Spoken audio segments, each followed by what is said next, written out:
नमस्कार। राम गुलाम online classes में आपका स्वागत है। डीएलएड सेकंड सेमेस्टर के प्रथम प्रश्न पत्र वर्तमान भारतीय समाज एवं प्रारंभिक शिक्षा के अंतर्गत हम लोग पढ़ रहे थे स्वतंत्रता के बाद शिक्षा समिति। आज हम लोग अध्ययन करेंगे जनार्दन रेड्डी समिति 1992। इसके पहले हम लोगों ने पढ़ा राम मूर्ति समीक्षा समिति 1990।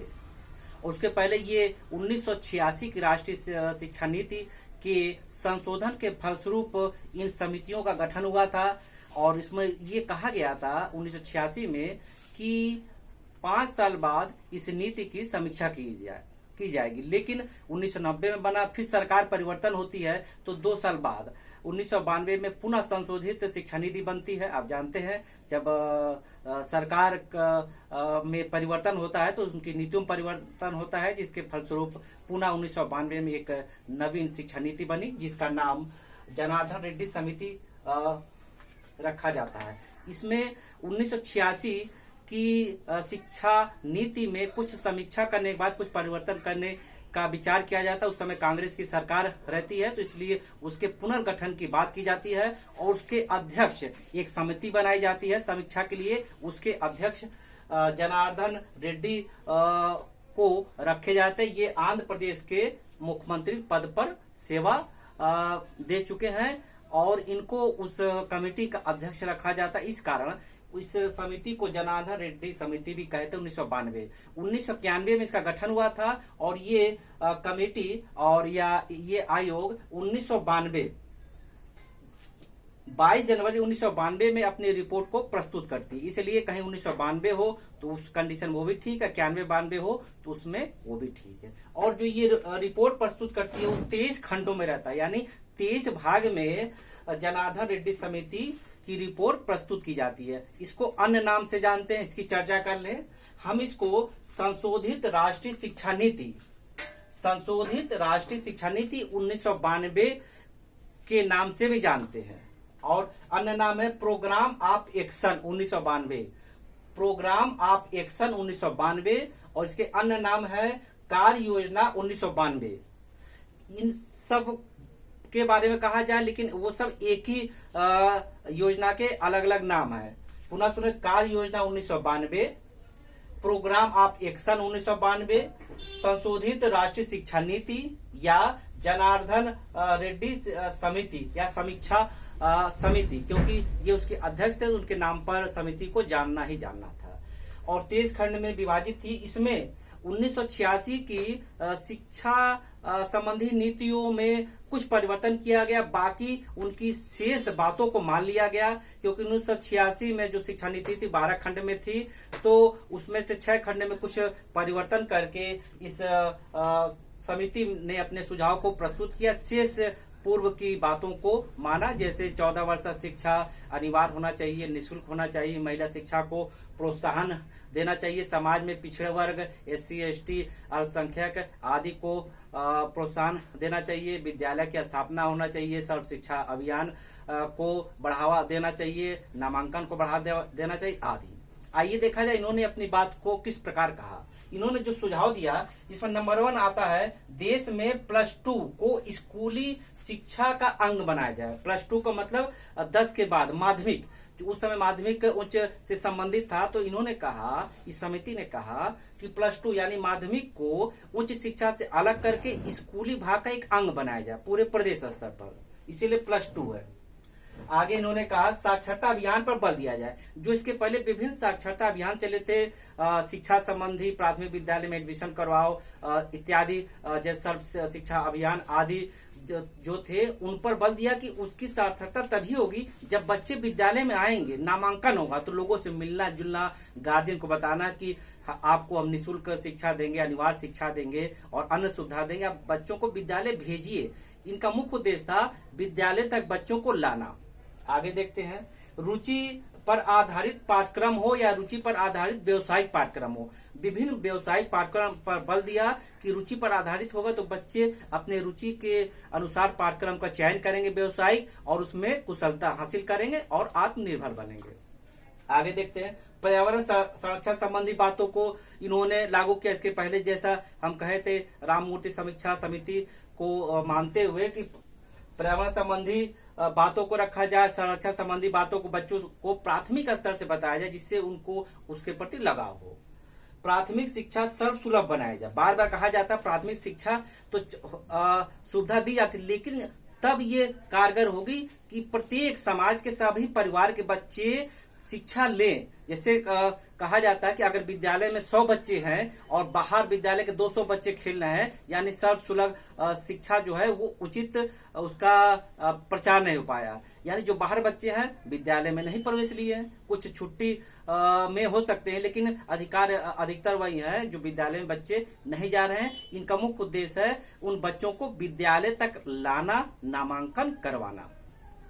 आगे देखते हैं ऑपरेशन ब्लैक बोर्ड। जैसे कहा गया था, इसके पहले चर्चा हो चुकी थी, ऑपरेशन ब्लैक बोर्ड को व्यापक बनाना।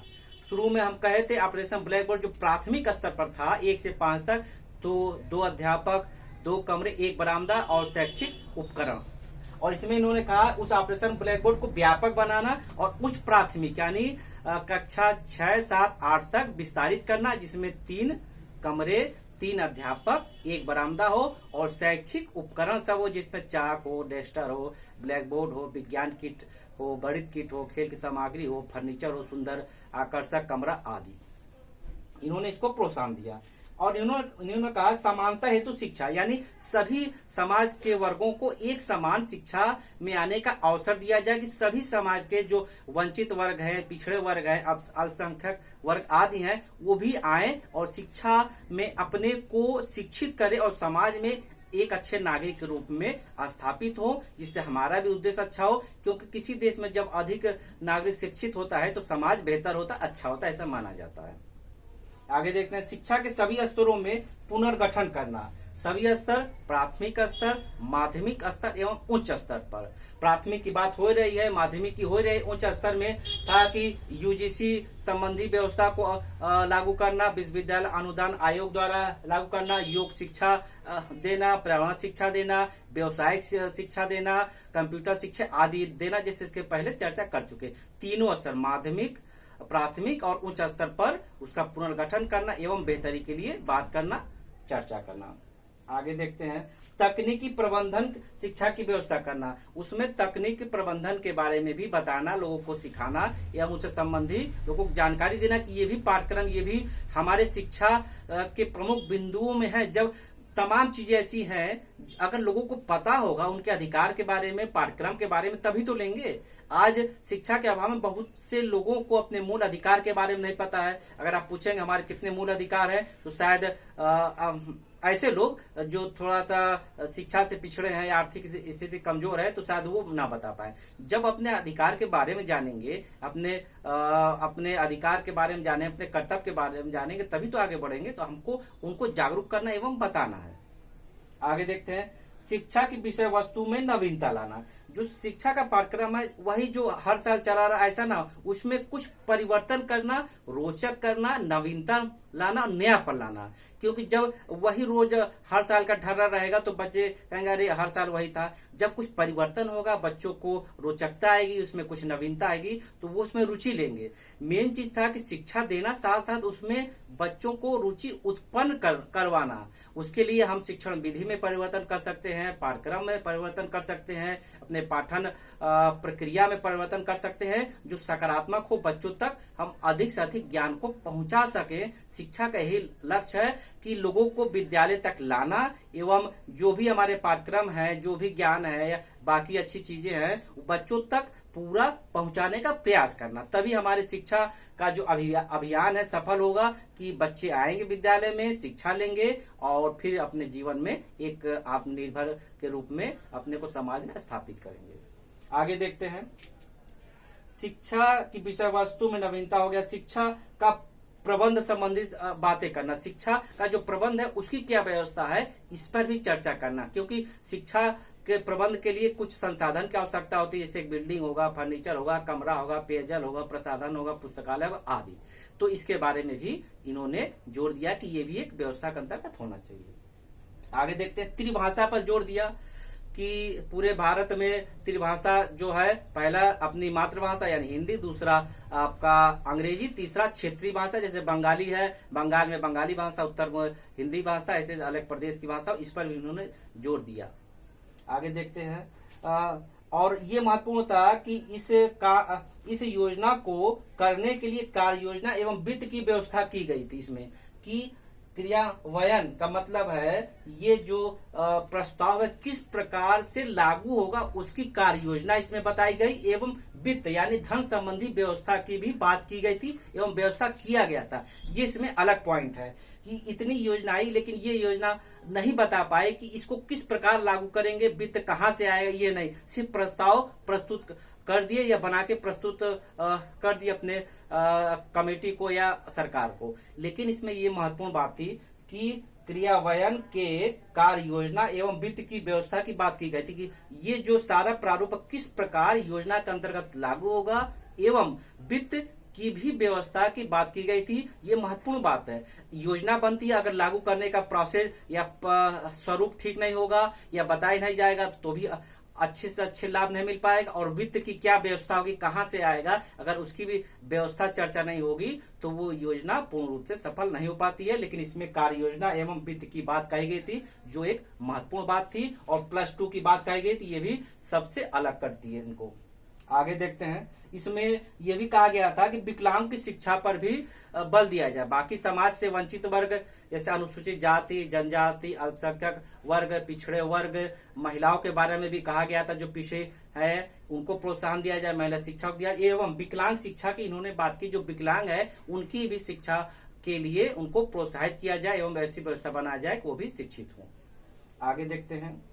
इन्होंने शिक्षा राष्ट्रीय महत्व का विषय, इन्होंने इस बात को भी कहा कि शिक्षा क्षेत्र का नहीं राष्ट्रीय महत्व का विषय है, यानी शिक्षा बड़ा महत्वपूर्ण राष्ट्र के विषय किससे संबंधित है। जब राष्ट्र से संबंधित है तो राष्ट्रीय मुद्दा हो जाता है। इसलिए हमको शिक्षा के विकास में हर प्रयत्न करना चाहिए, सभी व्यक्तियों को इसमें प्रयास करना चाहिए। इसीलिए इन्होंने कहा कि शिक्षा राष्ट्रीय महत्व का विषय है, हमको इस पर बात करना चाहिए। आगे देखते हैं। परीक्षा प्रणाली में सुधार की बात कही कि परीक्षा में जो है उसमें कुछ व्यवस्था ऐसा होना चाहिए बच्चों को उसमें रुचि आए, यानी हर प्रकार का प्रश्न हो, बहुविकल्पी हो, लिखने वाला हो, 1 नंबर का हो, टिक लगाने वाला हो, रिक्त स्थान की पूर्ति हो, सब प्रकार का हो, इससे बच्चों को उसमें अच्छा लगे और उनके ज्ञान का मूल्यांकन भी हो सके।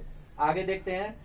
न्यूनतम अधिगम स्तर की बात कही। न्यूनतम अधिगम स्तर क्या है, जैसे कक्षा 1 में बच्चा है तो 2 में किस आधार पर भेजा जाए।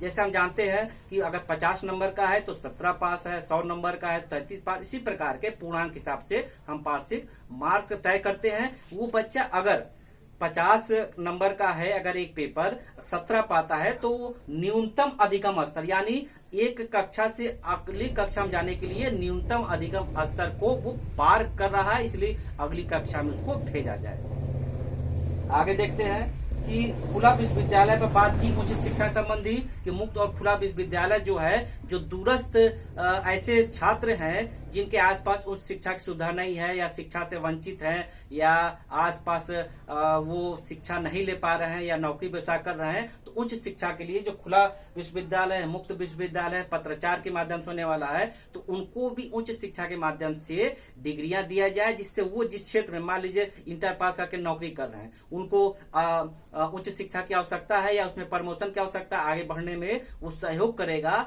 तो उसके लिए दूर दराज के क्षेत्र के लोग इस माध्यम से खुले विश्वविद्यालय के माध्यम से उच्च शिक्षा की डिग्री ले सकते हैं और अपने जीवन में आगे बढ़ सकते हैं।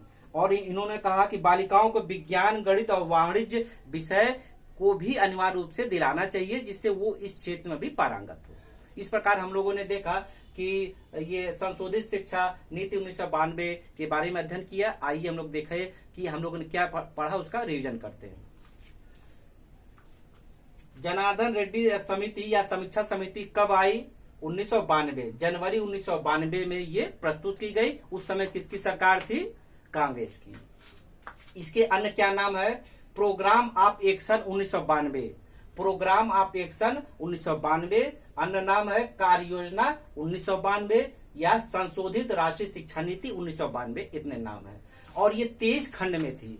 प्रश्न बन सकता है कि 1992 की जो शिक्षा समिति थी कितने भागों में थी, कितने खंड में थी, 23 खंडों में थी, जिसमें ये सारे चीज को पॉइंट वाइज की शिक्षा संबंधी क्या होना चाहिए, व्यवसाय शिक्षा क्या होना चाहिए, राष्ट्र स्तर का शिक्षा क्या होना चाहिए, 14 वर्ष के बच्चों को अनिवार्य शिक्षा हो, कंप्यूटर शिक्षा हो, त्रिभाषा हो आदि उसमें बताया गया था।